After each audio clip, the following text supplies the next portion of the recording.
بسم اللہ الرحمن الرحیم۔ بدر بن مغیرہ پہاڑی قلعے کے ایک کمرے میں بے قراری سے ٹہل رہا تھا۔ اس کے چہرے پر مایوسی، پریشانی اور ملال کے آثار تھے۔ ربیہ کمرے میں داخل ہوئی۔ بدر کسی گہری سوچ میں تھا۔ جب تھوڑی دیر وہ اس کی طرف متوجہ نہ ہوا تو ربیہ نے ایک قدم آگے بڑھ کر کہا، آپ نے مجھے بلایا تھا؟ بدر نے چونک کر اس کی طرف دیکھا۔ ہاں ربیہ، میں تم سے ایک ضروری بات کرنا چاہتا تھا، بیٹھ جاؤ۔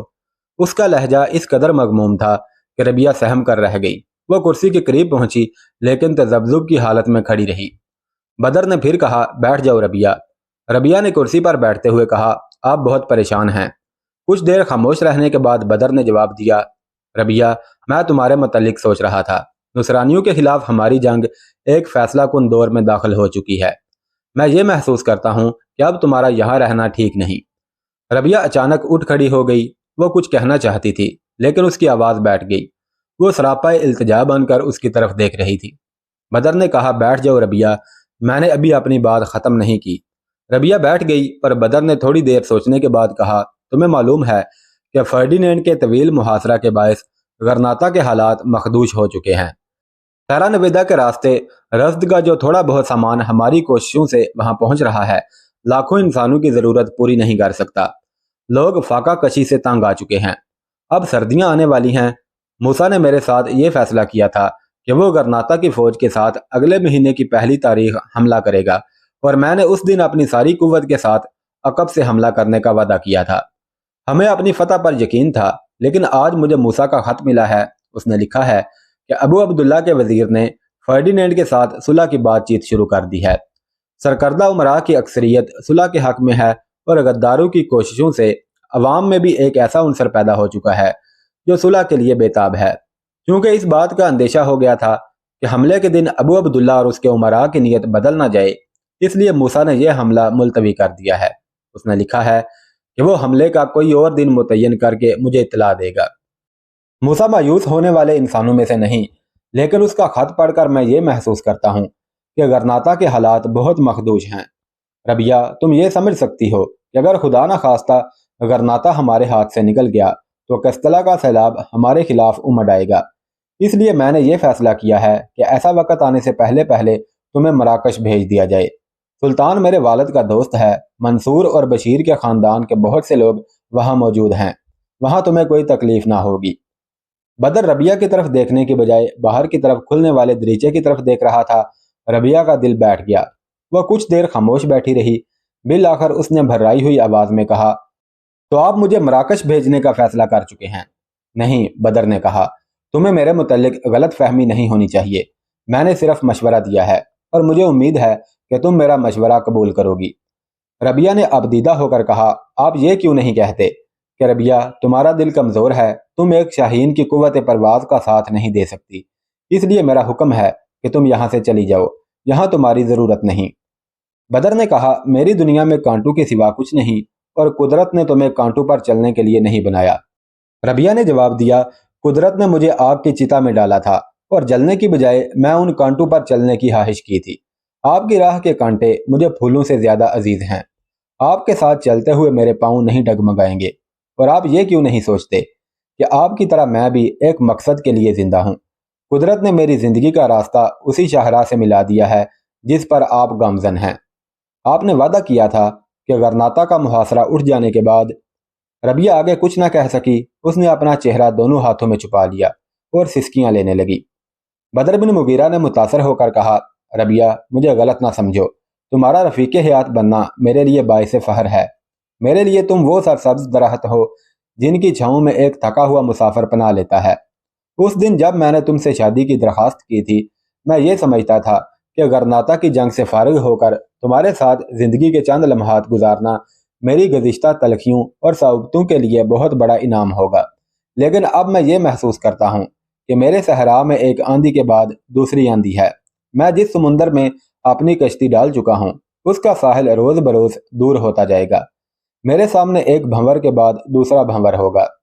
ربیہ، تمہاری بھلائی اسی میں ہے کہ تم مراکش چلی جاؤ۔ میں ایک اہم فیصلہ کرنے سے پہلے تمہارے مستقبل کے متعلق اطمینان چاہتا ہوں۔ ہو سکتا ہے کہ میرا گھوڑا کسی دن خالی واپس آئے اور تم یہ محسوس کرو کہ اس وادی میں تمہیں جاننے والا کوئی نہیں۔ ربیہ اٹھ کر کھڑی ہو گئی۔ اس نے کہا، اگر یہ آپ کا حکم ہے تو مجھے سرتابی کی کوئی مجال نہیں، لیکن اگر یہ آپ کا حکم نہیں تو مجھے اپنے متعلق فیصلہ کرنے کی اجازت دیجیے۔ بدر نے کہا، میں نے اپنی بات ختم نہیں کی، میں تمہیں یہ سمجھانا چاہتا ہوں کہ اگر اہل گرناتا نے ہتھیار ڈال دیے تو یہ وادی بھی آگ اور خون کے طوفان سے محفوظ نہیں رہ سکے گی، اور ہم سب پر ایک دور ایسا بھی آ سکتا ہے جبکہ ہمارے سامنے عزت کی موت کے سوا کوئی دوسرا راستہ نہ ہو۔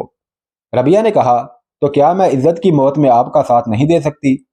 بدر بن مغیرہ نے کہا، ربیہ، مجھے تمہارے متعلق کوئی غلط فہمی نہیں، میں نے تمہیں چتا کے سامنے مسکراتے دیکھا ہے، لیکن مجھے یہ حق نہیں کہ میں چند دن کی مسرت کے لیے تمہیں اپنی زندگی کے پرخطر راستوں پر لے جاؤں۔ میری رفاقت میں تمہارے لیے مصائب کے سوا کچھ نہیں۔ ربیہ، میں ہر روز موت کے دروازے پر دستک دیتا ہوں، میری زندگی میں صرف آج ہے، کل نہیں۔ ربیہ نے کہا، بدر، خدا شاہد ہے کہ میں تمہاری رفاقت میں چند لمحات کو 1000 برس کی زندگی پر ترجیح دوں گی۔ اگر زندگی بے مقصد ہو تو اس کی طوالت سے کیا فائدہ؟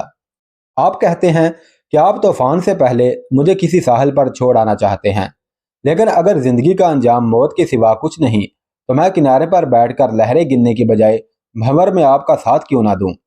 اگر آپ کو میرا خیال ہے تو میری بات پر یقین کیجئے کہ میں نے آپ کو اس زمین کی بجائے ہمیشہ اپنے تخیل کے آسمان پر دیکھا ہے۔ مجھے اپنی بے بسی اور کمتری کا احساس ہے، میں آپ کو کسی گزشتہ فیصلے کی پابندی پر مجبور نہیں کروں گی۔ میں اس قابل نہیں کہ آپ کی رفیقہ حیات بن سکوں، لیکن آپ مجھے رفیقہ کار بننے کی سعادت سے محروم نہ کیجیے۔ میں میدان میں تیر اندازی، تیغ زنی کے جوہر نہیں دکھا سکتی، لیکن زخمیوں کی مرہم پٹی کر سکتی ہوں۔ مجھے مراکش نہ بھیجیے، مجھے اپنی موت سے پہلے ہی زندگی کو خیر باد کہہ دینے پر مجبور نہ کیجیے۔ بدر بن مغیرہ کچھ دیر تک اثار و وفا کے اس پیکر کی طرف دیکھتا رہا۔ اچانک اس کے بھینچے ہوئے ہونٹوں پر ایک ہلکی سی مسکراہٹ نمودار ہوئی، لیکن اس نے منہ پھیر لیا اور سر جھکا کر آہستہ آہستہ کمرے میں ٹہلنے لگا۔ 2-3 چکر لگانے کے بعد وہ ربیہ کے قریب رکا۔ ربیہ اس کے چہرے پر اپنی قسمت کا فیصلہ دیکھ رہی تھی، اس کا دل دھڑک رہا تھا۔ بدر نے کہا، ربیہ، میں تمہیں اپنے فیصلے پر نظر ثانی کرنے کا موقع دینا چاہتا تھا، یہ میرا فرض تھا، اور اس کے بعد بھی اگر تم نے محمل کے فرش کی بجائے زندگی کی سنگلاہ راہوں میں میرے ساتھ چلنے کا فیصلہ کیا ہے تو میں تمہارا شکر گزار ہوں۔ اگر تم اس طلح حقیقت سے آنکھیں بند کرنے کے لیے تیار ہو کہ میری زندگی صرف چند برس، چند مہینے یا چند دن ہے تو میں آج ہی تمہارے ساتھ شادی کرنے کے لیے تیار ہوں۔ جواب دو ربیہ، کیا تم اس کے لیے تیار ہو؟ ربیہ کے چہرے پر حیا کی سرخی چھا گئی، اس کی زبان گنگ تھی، لیکن اس کے دل کی دھڑکنیں بدر بن مغیرہ کے سوال کا جواب دے رہی تھی۔ تھوڑی دیر بعد بدر بن مغیرہ نے کہا، ربیہ، میں نے تمہارے ساتھ شادی کی درخواست کی ہے، جواب دو۔ ربیہ نے گردن اٹھا کر اس کی طرف دیکھا، الفاظ اس کے کانپتے ہوئے ہونٹوں تک آ کر رک گئے۔ تشکر اور احسان مندی کے جذبات نے جھکی ہوئی نگاہوں کا سہارا لیا۔ بدر بن مغیرہ اس کی آنکھوں میں وہ آنسو دیکھ رہا تھا جن میں الفاظ کی ایک دنیا بند تھی۔